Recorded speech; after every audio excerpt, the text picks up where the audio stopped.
we're still a little bit stuck in this very traditional, very old school model of teacher lectures and student lessons, and that only meets the needs of certain students. This AI support allows a teacher who's still tasked with those traditional roles to flip the script a little bit and say, students can learn in different ways, and I can be one person and still provide multiple supports for different students.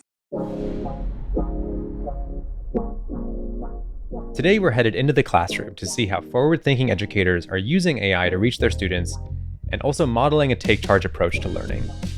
Welcome back to Raising Kids in the Age of AI, a podcast from AI EDU Studios and Google, dedicated to helping parents understand AI and how their kids are going to encounter it. I'm Alex Catron, founder and CEO of AI EDU, a nonprofit working to ensure all students are ready to live, work, and thrive in a world where AI is everywhere. And I'm Dr. Aliza Pressman, a developmental psychologist, author, and parent, and host of the podcast Raising Good Humans. I, for one, have been really eager to get to this episode to learn how AI fits in a traditional classroom setting. Because does it fit? I think about the workload of educators, and I think about whether or not teachers want AI or if AI tools are just adding more to their plates. Yeah, and I can say my mom is in her last year of teaching before retirement, and people ask me like, "Oh, does she have senioritis?" And the answer is she still works until 7 p.m., even 8 p.m. some days, and that's pretty much the norm. Teachers work really, really hard, and they're not really paid that well. And so anytime that we're really excited about new stuff for teachers, their question is always going to be, well, where am I going to have the time to figure this stuff out? Because teachers are also really protective of their classroom, and they, want what's best for their kids, and they know that you can't just hope that this technology works. And so I think that's one of the really key questions that we're going to try to answer here is like, does it work? And if so, how should it look like?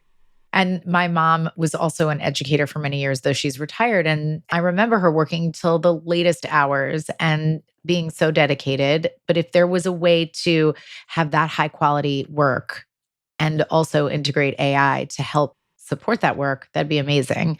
So that's why I'm so glad we'll be hearing from two educators today who are a step or two or three ahead of the rest of us and can give us an inside look at what school with AI actually would do.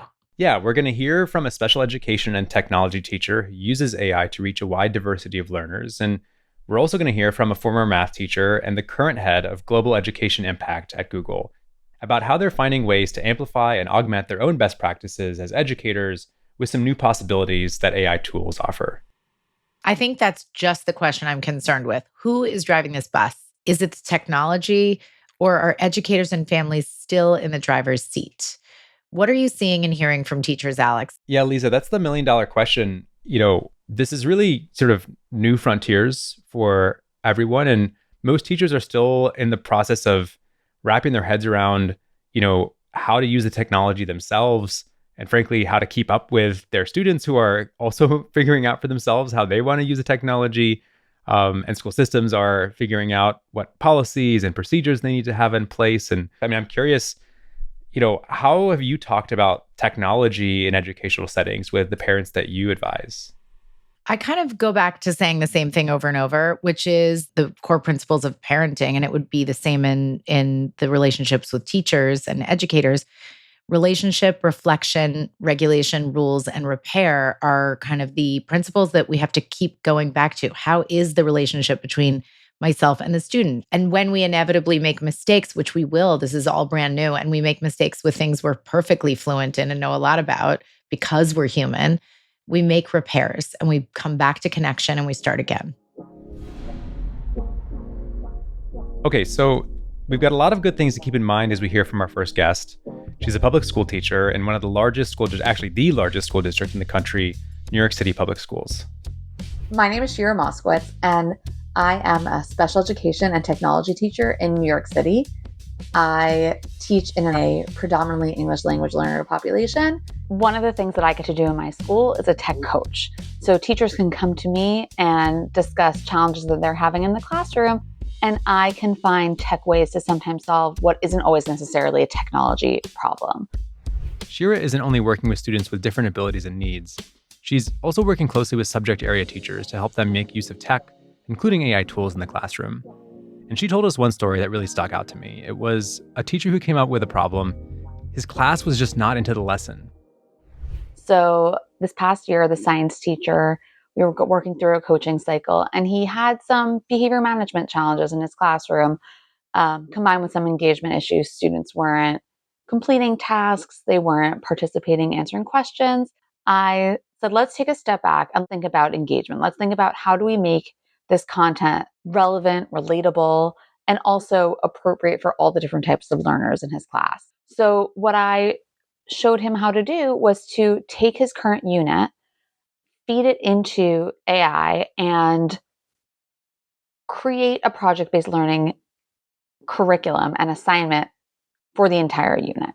And instead of taking a traditional science test at the end of the unit, they created their own ecosystem. And one of the features that we were able to design through this AI output was a choice board. So every student was able to have a selection of options for what they wanted to create. And there were options for traditional posters, mind maps, graphic novels, podcasts, videos, animations. The students were very engaged from the very beginning. So that was one shift that the teacher noticed right away. At the end of the unit, some of the students' work was selected to be presented at our district STEM fair. And what was so beautiful about this project was one of the students was a student diagnosed with autism. And he was a very brilliant student, but was often not recognized for his brilliance. He was recognized for those challenges and the barriers that he had to learning. So to say that he was able to identify a strength, demonstrate that he had mastered this science content just like his peers, and then be celebrated for it at a district fair and receive an award for his work was so beautiful. And it was something that wouldn't have necessarily been feasible for the science teacher to create all these different options and these rubrics and all these different materials on his own. So if we look back, this teacher came to me with something that was not a technical issue per se. He came with the classic behavior management challenge, and I presented him with a technology solution, but it actually addressed his challenge and more. The behavior was better, the engagement was better, his scores were actually higher. So I view AI as really a tool for equity. It really means that more students can acquire knowledge in a way that's accessible to them. And it means that every student sitting in the class can learn something. I often find that if we go back to that more traditional model of schooling, that there are certain things we're just not teaching children. We're expecting them to acquire it naturally, be it communication skills, executive functioning, organization, any of those things.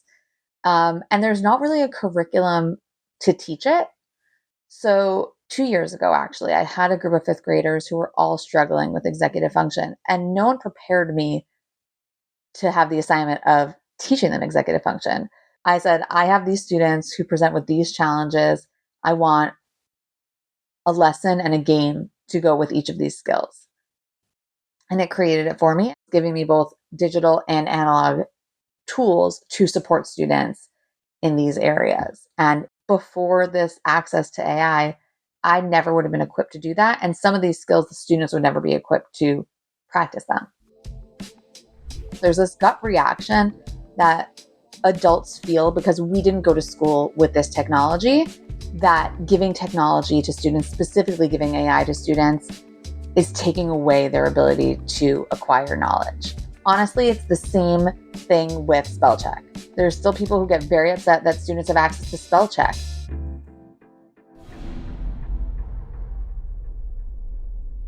Yeah, Shira's amazing. And I think what stands out to me the most is she's describing an application or approach where AI isn't the centerpiece of her teaching. It's a tool that she's using to adapt her own role in the classroom, but it's ultimately a teacher-centered classroom. And I think that is absolutely critical to answering this question of like, what does AI look like in the school? Really, the question we should be asking is, what does good teaching look like in school? And you can sort of reverse engineer the role that AI can play. In this case, help design differentiated activities or lessons for students to engage them. But at the end of the day, all the most powerful examples that I've ever seen of AI being used in the classrooms are at the hands of a really capable teacher, but also she's actually striking a chord on this sort of like meta concept, which is technology is going to change and we can't resist it entirely. We have to also think about how do we adapt learning and also the way that we live and work to take advantage of the possibilities that the tool offers. Aliza, I'm curious if you heard anything else that I'm missing in Shira's stories. I mean, I'm just letting it all land. I think it's so cool to be able to think about different kinds of learners and how they might benefit in ways that would never occur to me. On the other hand, when I think about what are executive function skills, and a traditional way of describing executive function skills would be kind of the air traffic control system of the brain. And those skills are housed in the part of the brain that is, where we manage our communication skills, our organizing, our working memory, our attention skills, our self-regulation, like we talked about, but also things like empathy. I think to myself, like, can we use AI to teach skills that are particularly important for humans right now? And I think about what she said about spell check, and it's true. On the other hand, I think about how rushed it is to have spell check and how much more you learn. And that when that annoying answer of like, there's a dictionary where you can go look it up and you're going to have to see it and you remember a little bit more. And so I think it's, to your point, Alex, it's a both and, because we can't just lean so far into the technology that we forget that there are things that we still need to do a little bit more slowly, not because we're trying to torture kids or people, but because of all of the wildly useful skills that are developing in those moments. I love your example of like the process of actually going to the dictionary. It's not just about learning the spelling, but you're actually reinforcing your memory and your ability to recall that word. And your frustration tolerance. Yeah, it is annoying to have to go through the dictionary, but you also learn how to like look up an index and go through dense information. I'm curious from your perspective as a psychologist, just like advice that you provide educators in terms of, how to form authentic relationships and what's your take on the role that AI should or shouldn't play there? Well, I think in this case, this was a great example of cultivating an authentic relationship by saying, hey, I think I see what you need and it's different than what you're getting. And I think AI is going to help us get there. That to me is when you use the technology for good. And that helps build authentic relationships instead of the thing that we're afraid of, which is that instead of an authentic relationship, lean into AI. Totally. I think another big question that we get a lot is it actually going to make teachers even less important, full stop? It's something that we're going to hear more about from our next guest, Jennie Magiera. Hi, my name is Jennie Magiera. I'm the Global Head of Education Impact at Google, and I'm also the mom of a rising second grader and a 3-year-old. Jennie has more than a decade of experience as an educator, and this background gives her a unique perspective on how AI can free up teachers and give them more time back and really unlock that teacher advantage. From my first year of teaching to my 10th year of teaching, one thing that was consistent was I felt like there was never enough time. I used to do all these different things with technology before AI to try and clone myself and extend my reach, like create in-flipping, like videos of myself in the classroom that my students would watch in small groups while I met with other students at the, so to speak, kidney table.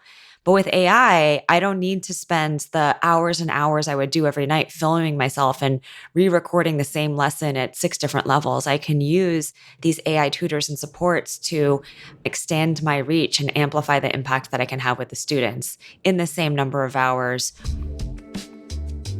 There's so many ways that AI is being used in the classroom.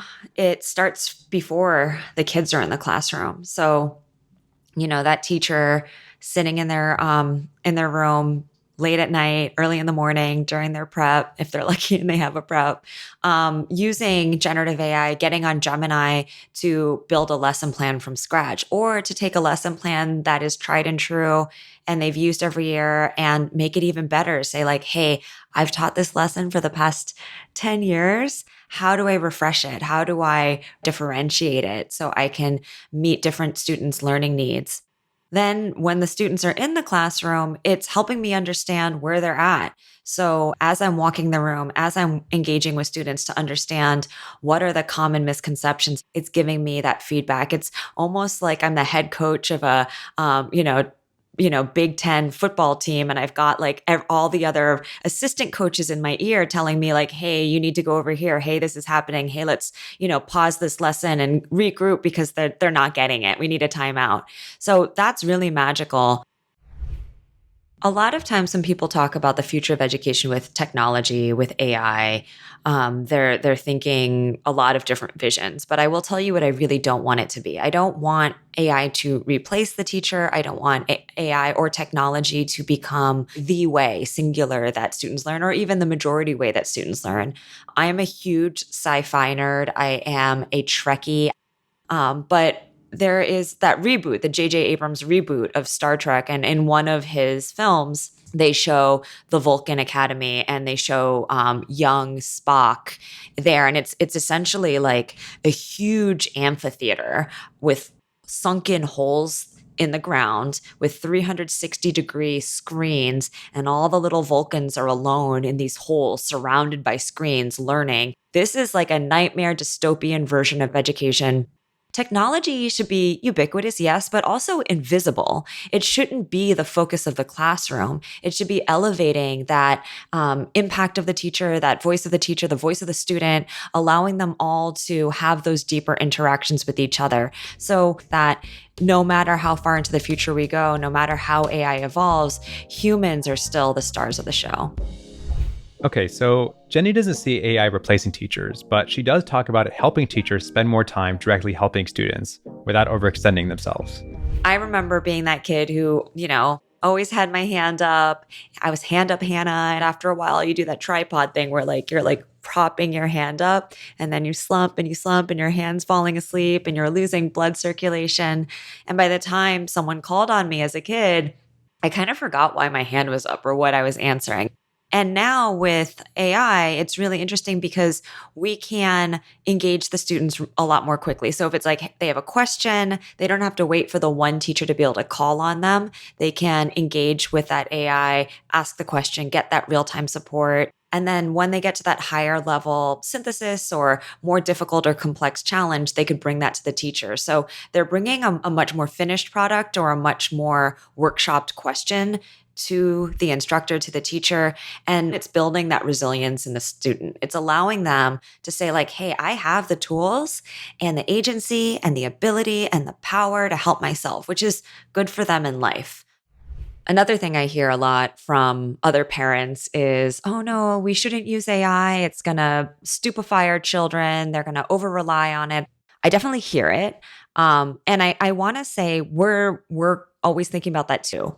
And there is an entire team at Google called the pedagogy team or pedagogy team. I know it's a big thing. Is it pedagogy? Is it pedagogy? But for those of you who don't know that word, it's like the science of teaching and learning. And they have worked with learning science experts to build these 5 learning science principles. And I'm not going to read them all to you, but some of the things is encouraging metacognition, the thinking about your thinking. So as you're considering something why am I thinking that way? How did I get to that? Another one is managing cognitive load, which is really good. Productive struggle is so important. And I think that's where it really addresses some of those concerns of are we going to stupefy our students? But it's going to say hey, let me not just give you the answer. Let me prompt you to help engage with the model, with the AI, because we want it to get you to think and use those neural pathways. But we don't want you to be so frustrated that you throw your Chromebook out the window. And all those learning science principles are baked into Gemini now in a model version called Learn LM. So it's not just parking a kid in front of a Chromebook, turning on Gemini and being have at it, learn, peace out. I'm going to go eat my sandwich in the corner. It's how am I determining when and how I introduce AI into my classroom. How do I have the students intentionally and thoughtfully interact with it? Human in the loop, parent in the loop, teacher in the loop. The model's trained for learning, and we have to be intentional with how we use it. And if all those things continue to be true, it's going to get them even further because they're going to be able to ask deeper and more complex questions. It's a big if, and it's an important if, that parents and educators stay in the loop and that we use these big, new, exciting AI tools incredibly intentionally, and that we're working specifically with the tools that really are built for learning. It's definitely not a replacement for teachers. And I think we're hearing that more and more. In fact, in the absence of teachers, it couldn't work. But it's worth noting that, this is not necessarily like a broadly held perspective. There's a lot of folks who are really pushing for AI, and their vision is that AI is going to totally replace teachers. And we're in a bit of a battle for, what does the future of sort of AI in schools look like? I really like the example of the Vulcan Academy from Star Trek, because I think this is what parents really worry about. Accumulating knowledge is a part of education, no doubt. But I think when you really close your eyes and imagine the future of school, most people are still imagining a building with people in it. I think parents also, if asked, maybe separately without AI being a part of the conversation, how do you feel about school today? I think a lot of folks, and certainly kids, will say it doesn't feel very relevant. You'll often hear from kids like, why do I even need to learn this? And so, addressing this sort of question of how do we make learning more relevant and engaging, that's a really big part of the answer to like, how do we need to transform schools for the future? And, if AI can have a part in that, I think we really need to make sure that teachers can really harness it. But I think for me, it's heartening that, we're continuing to see and hear about the importance of humanity in all of this. I could not agree more. From my perspective, when you marry humanity with, forward thinking, you're going to capture the attention of young people much more than if you just kind of make it us against them.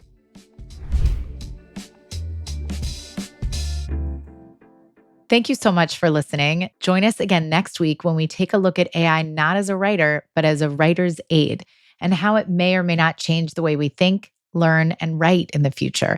We'll hear from sci-fi writer and creative tech builder Amit Gupta. Writing is thinking, like that at its core, that's what you're doing. But I think having a conversation is thinking too. So when you're having a conversation with someone about an idea, you're also figuring out what you really believe. And Google's Maureen Haymans returns to the podcast to discuss the power of AI as a collaborative tool for brainstorming and pushing your thinking. I think a lot of people think of AI as a way to save time and it's like a big productive boost. But most importantly, I think it can elevate the quality of your thought. So find out where AI is going to take us and future generations next on Raising Kids in the Age of AI. Until then, don't forget to follow the podcast on Spotify, Apple Podcasts, YouTube, or wherever you listen so you don't miss an episode. And we want to hear from you. Take a minute to leave us a rating and review on your podcast player of choice. Your feedback is important to us. Raising Kids in the Age of AI is a podcast by AIEDU in collaboration with Google. It's produced by Kaleidoscope. For Kaleidoscope, the executive producers are Kate Osborne and Lizzie Jacobs. Our lead producer is Molly Sosha, with production assistance from Irene Bantigay, with additional production from Louisa Tucker. Our video editor is Ilya Magazanin, and our theme song and music were composed by Kyle Murdoch, who also mixed the episode for us. See you next time.